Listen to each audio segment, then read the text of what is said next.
Welcome to the New England OCR Expo Podcast. I am your host, Robert B. Foster, and today we're going to be talking about, of course, the Expo, but we're also going to talk about venturing beyond your comfort zone and how the obstacle races can help you do just that. And of course, we're going to be hyping up the Expo as it's in a little over a week, so it's like 8 days away, and it's at a great venue. We have a lot of great things planned for it.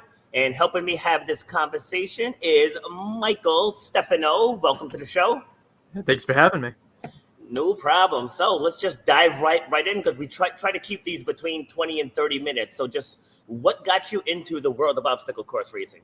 Yeah, so it was back in 2012. I saw this crazy thing called a Spartan race, and it was in Amesbury back in the day, for anyone that remembers that. Yep, I was at that one. Yeah. Yep. And I thought like, oh, that's crazy. That's not something I would do. But I sent it to my best friend at the time, CJ. I'm like, hey, you should try this. And he said, I'll only do it if you do it. And I was in college at the time. I was going through a bad mental health issues at the time. And I'm like, you know what? What I'm doing currently isn't really enough. I think I need to do something different. I need to make a change. And so I tried it. And the very first obstacle was just mud pits. And as soon as I jumped in there, something primal clicked in my head, and I fell in love with it. Yeah, Amesbury was my first Spartan race, and we got a comment over here. Sorry, Mr. Bacon. There we go. Yeah, and for me, it was that first hill, because the other races I had done. Well, I did Boulder Dash the year prior, and that was pretty hilly when it was back at Yagoo, but just those obstacles at that Amesbury course it's almost like every single one was just physically taxing. Yeah. And it's like, but that race changed the way I train myself, and it changed the way I train my clients. So again, talking about venturing beyond your comfort zone, how did the race do it for you?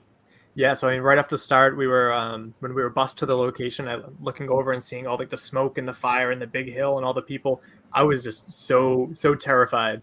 But I realized, like, okay, if you're terrified, that means it's something you got to do. So getting out of my comfort zone, doing the obstacles. I've never been athletic at all.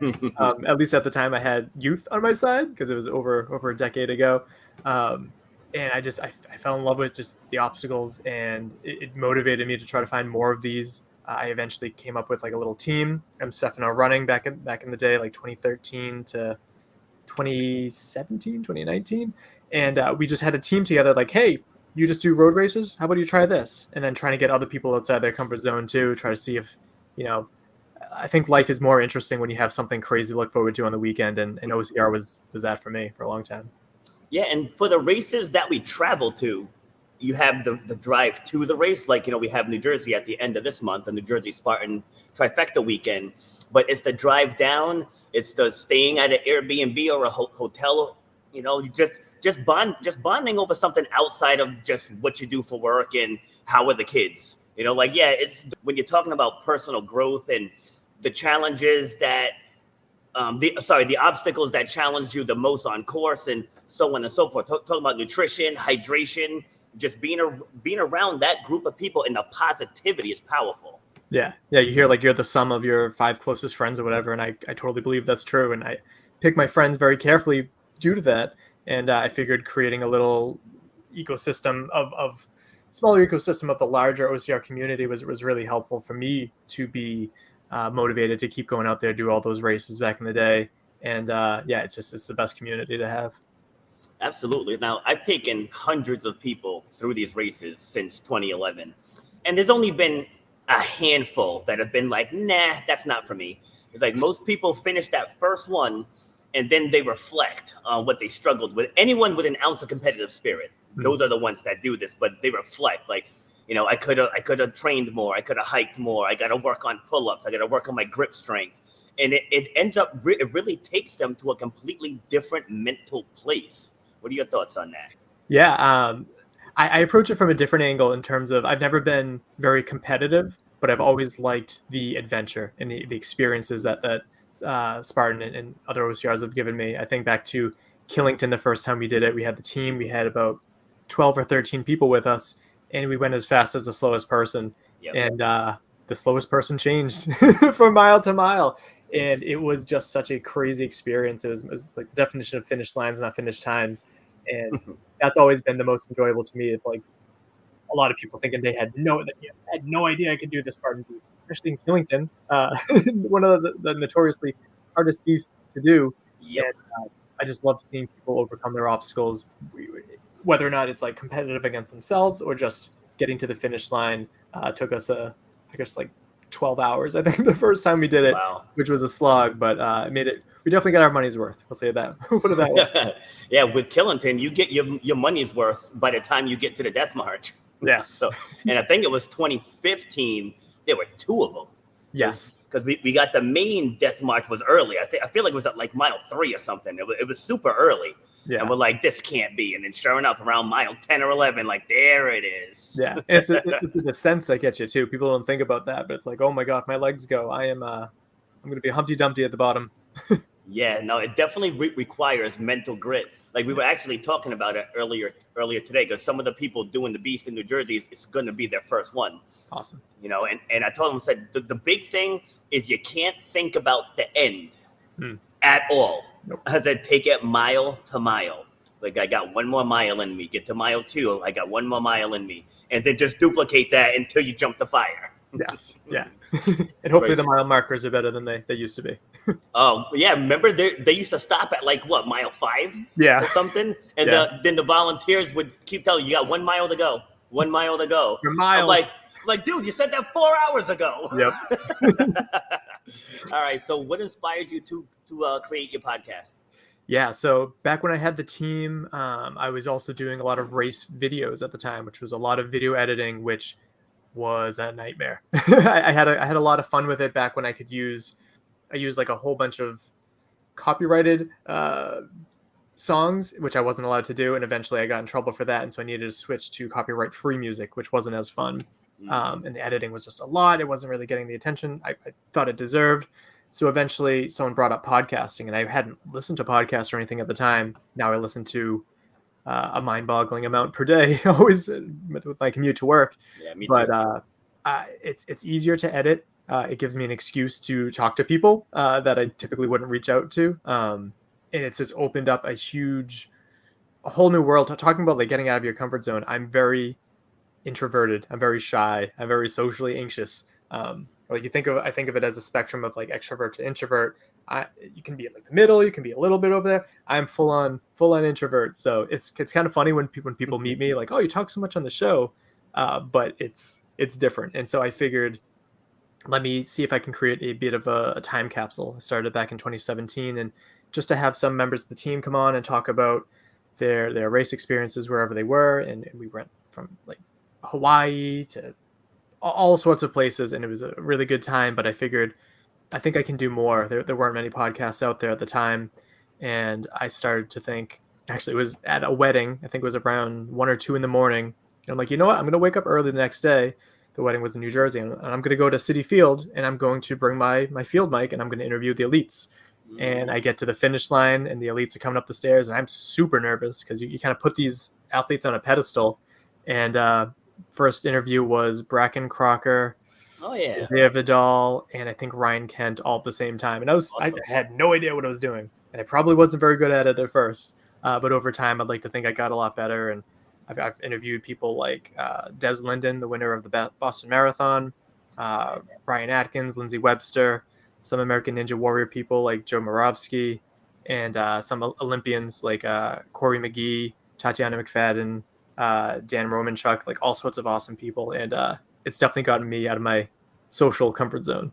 Mm-hmm. See, because you found something that you enjoy doing. Yeah. That's the thing. Like we were talking about that earlier, and I preach this with my track team too. Like to become something that you're not, you have to do something you haven't done. Yes. Right. It's like you can't keep doing the same things over and over and over, and then think you're just gonna miraculously change. Like you brought up Killington. Like I trained a lot because the Tough Mudder the year before, it was at Gunstock Mountain in New Hampshire, and that one beat us down. It was like 95 degrees. They ran out of food. I didn't know about carb loading. Like I was still in I was an athlete my whole life, but things have advanced, since then. I'm gonna be turning 50 this year. And so like we didn't carb load, we didn't have hydration packs, like we were so ill prepared.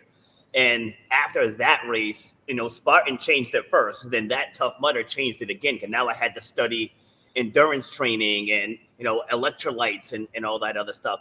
But so I had my fitness training and the way I trained my clients pivoted again and, gearing up towards that beast. Because, Spartan had the brilliant idea of putting in the pie pieces. I'm like, so now I can't just do the sprint and the super. It's like, I have to do the beast again. Because I had told myself, well, I mean, not again, because like I didn't do it in 2012. I just did Amesbury. But anyway, so I got a team together, and I was the only one that did Killington. And when I tell you, oh boy, I had no idea what I was walking into because I did the Jersey Super. I think I did pretty well. I think I finished in like 230 something. I want to say that didn't suck. Yeah. But I was like, how much worse could this be? Maybe another hour and a half. Oh man, I was out there. The sun was coming down. I think I skipped like the whole last row of obstacles. I was dead. My legs were dead. My arms were dead. But it changed me. Even though I skipped obstacles and stuff, that race made me a different person. Yeah. I mean, Joe DeSena, I don't agree with everything he says, but I do like his take on obstacle immunity. Like on the weekend, Killington is a great example. You face Killington the next week, the stapler doesn't work. Who cares? It's so true. It puts things in perspective of, I think that the world is pretty comfortable. I mean, COVID was a test to that. That was a very tough thing for people to go through. But as a whole, I think we've gotten really comfortable, and I think life goes by too quickly when you're comfortable. Yeah. And having these challenges and stuff that even if it's man-made, like we're paying to do this crazy stuff. I think it slows life down a little bit, and it makes more memories, and that's what's so important to me. And for the people joining us on the live stream, I can see you. I see you. Right? Can you guys just take a second to hit that like button? Help us spread the word, because the whole purpose of this is to keep the energy going towards obstacle course racing in New England and beyond. Because I'm sure as we go on with this, it's just going to grow bigger and bigger. So what's the next race you have coming up? And then we'll get into the expo. Yeah, good question. So actually my next race is tomorrow, and I'm very nervous about it. It is a hybrid race. I've never done one of those before. Okay, do tell. It's going to be the Deca Mile at Underdog Fitness. Kevin Gregory, Bubbles the Clown, was my coach for about a year in 2021, I believe. And we've just grown to be better friends. And I said, like, hey, my first Deca is going to be at your gym. And it took me a while to fit in the schedule, but I'm going to be driving down either tonight or tomorrow morning and taking that on. And it's just something very different. And again, like that's I've done a lot of OCRs. I still love OCR. I have a podcast on it, of course, but I'm interested in trying something new and challenging my body in a different way and seeing how I can do with these stations. So. Okay, good stuff. Yeah, I haven't done one yet. I might try a Deca Strong. Yeah. Just because with my knees, like. The running in between. The reverse lunges hurt me a lot. And then I realized I finally read the rule book, something that a lot of elites don't do. So I tried to do it. It's not 30 per leg. It's just 30 reverse 30 lunges. And so that's a lot more manageable. I was getting killed in training and I couldn't figure out why. It's like I set up the circuit here in the gym sometimes because we have everything except the tank, but we have sleds, so we utilize the sleds and have people run through the circuit just to try to, because not everybody wants to get muddy, right? Muddy and wet and all that, or deal with rain on the days when it rains. So Deca is a solid option if people want to be competitive. And what do you like? What appeals to you about it? But besides it just being a different challenge. Yeah, so mainly just something different, and also I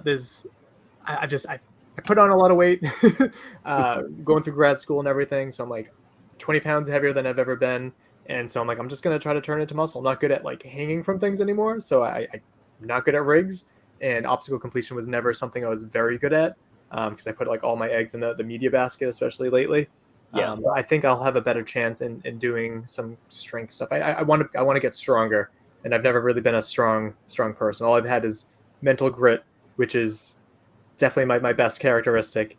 But that only takes you so far if you're weak. So I've been give me something to train for. Yeah. Fair. That's fair enough. Yeah, like I make up my time on the obstacles themselves because, as I said, with my knees, I have to ration the running. Yeah. But I'm a hiker, so especially on the mountain races, I pass so many people on the uphills. Yeah. Feels You good. know? Yeah, it really does. It really does. So, how did you get affiliated with the expo? Yeah. So back in 2020, before the world shut down, the first expo happened, and I was just a vendor.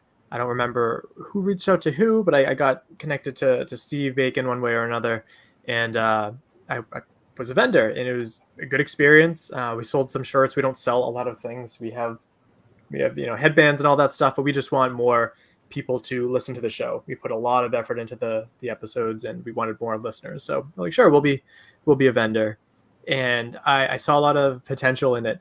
And New England back in the day was the best place to be for OCR, hands down. The local races, everything, and it was fantastic. Things are a little different now, for the worse.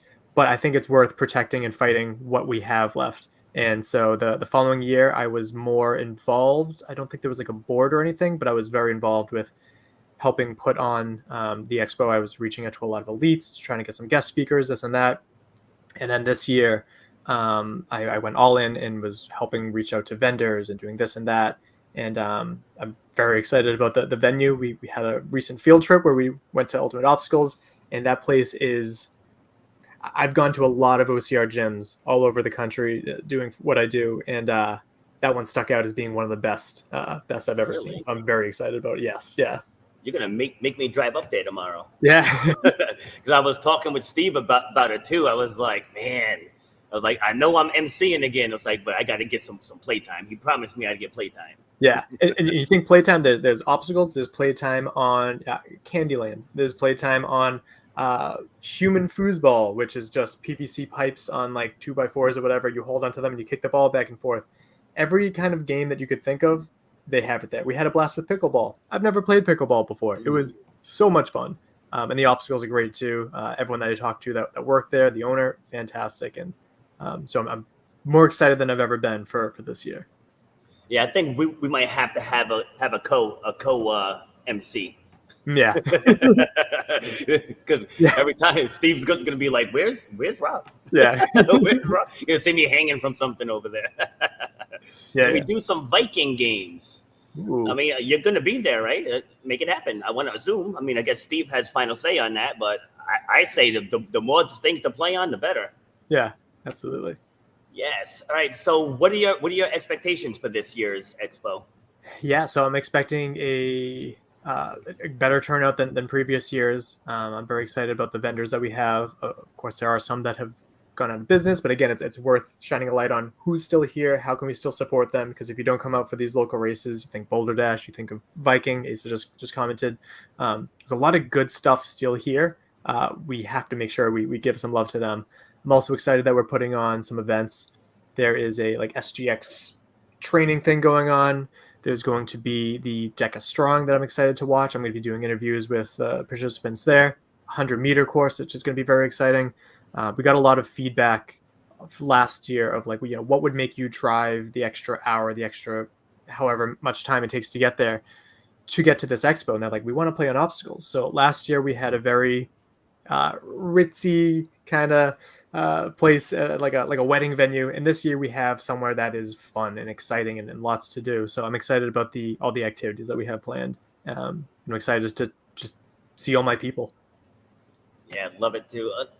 Just again, as we were saying, just like at the races, like for the last two expos, because again, the first one we didn't really know what to expect. We didn't know people were going to show up or whatever, and we ended up maxing out the room. We went to a bigger place for last year, pretty much maxed out the room. Yep. And so now we're in an even bigger place that's in an obstacle gym.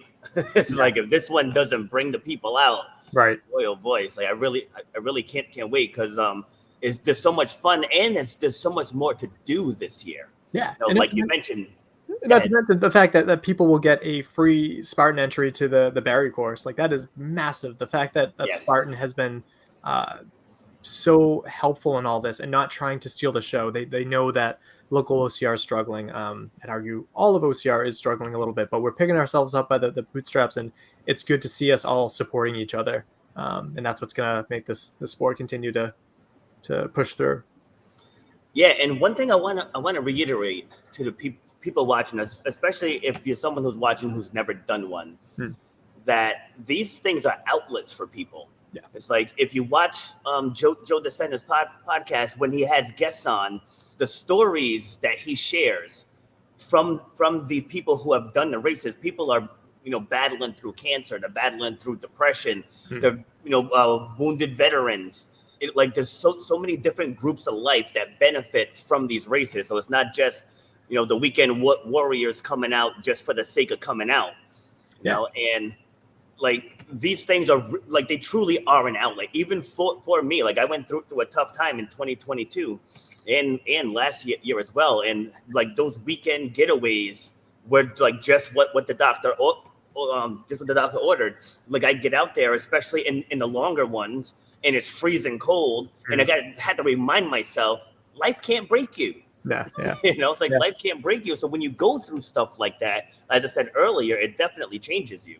Yeah, and it's easy to come up with excuses for why you can't do it. It's harder to actually go out there and do it. I just interviewed an 82-year-old man who just has finished 200 plus Spartan races. He's an animal. I wonder if I met that guy, because I've seen him at a couple of races. The Spartan always shouts him out. Yeah, Paul LaChance actually just bought his shirt. Yes, he's a great guy doing it for charity and building more awareness, and he's just an all-around badass. So that's huge. Yeah. Awesome. All right, so let's bring down some final words, because I do have a show at 1 also that I got to prepare for. So what do you got? Yeah, so I really appreciate, first and foremost, come and check out the expo. This is only going to keep happening if people keep coming to it. The sport's only going to keep happening if people keep going to the races. Support your local races. Support your local obstacle manufacturers. If you're buying grips and stuff, go to the places that sell those. Race Ready Obstacles is fantastic. Support your local podcasts. That's me. I happen to be one of many. We're not competitive with each other. We all just want the sport to do well. But I'd very much appreciate people coming to the expo, listen to my show, Obstacle Running Adventures, wherever you find podcasts, and going for a long time now, haven't missed a week. And we love what we do. We love the sport. We love the people in the sport. We just appreciate to see more faces again. Nice. And I believe I put your website in the description. Perfect. And I just want to reiterate one thing you just said. I don't know why I can't talk today. Right? What you just said about we're not competitive. As you see Viking races here. I interviewed Lynn Hall from Boulder Dash the other day. Spartan has been very, very generous with the expo, and to your point, they're not trying to steal the show. They're not trying to make it a Spartan event. And just seeing everyone coming together, the sport can continue. Yeah. It is sad that some of the more local ones, they were obviously devastated by COVID. Yes. And there was some my own gym was devastated by COVID. Right. So I'm managing another gym now. So I know real things happen, but again, if we come together, we can keep this sport going. The 100-meter course just got either approved or it's close to being approved for the 2028 Olympics. That's huge. That adds credibility to the sport. Yeah. You can feel free to expand on that if you want to. I know I said final words. Yeah. Yeah. Just it's important. We can talk about we want the sport to continue, but I have to make sure that I'm talking about it. I have to make sure I'm walking the walk too. I'm trying to make it my way out to Viking for a race this year. I'm trying to make it out to Obstacle Wonderland, which I've never made it out never had the chance to go out there before. I'm looking for more local races. There's Thunder Run in New Hampshire. I'll plug OCR Buddy. I always thought that what's the point of having an app to find races when you can just Google it. Nope, that app has helped me find a lot of good races out there. And keep supporting them. There is more in New England than you would think, a lot less than there used to be, but keep going out there and keep pushing yourself. Have something to look forward to on the weekends. Yeah, and again, for the people that don't want to get dirty, again, you come to the expo, do the 100-meter Olympic course, and that might light something in you, and you get a free race for for the race in Barry, Mass. You can do the super or the sprint, Right. you know, or use one for the free one and then just run day 2 anyway. Yeah, You know? and for first timers too, Barry is notoriously one of the easier courses too. So I mean, hard if you want to push yourself, but easy in terms of it's pretty flat. It's Yeah. not, you can walk the course. That's a big thing too. Is, you know, Spartan race. You can walk the course with a whole bunch of friends. Again, that's my background of it. That's what I enjoy most. I've done a few where I pushed myself and raced hard. Majority of the time, I'm just like, I'm out here for a good time with my people, playing on some obstacles, and yeah. Exactly. Love it. All right. Well, thank you very much for taking the time. Like I said, the link to Mike's website is in the description section, and we'll be back again. Asa, I called you out last time, and you didn't respond. You know, we're trying to get you up here so we can talk about you and your Viking race. So we'll see you guys. Have a great day.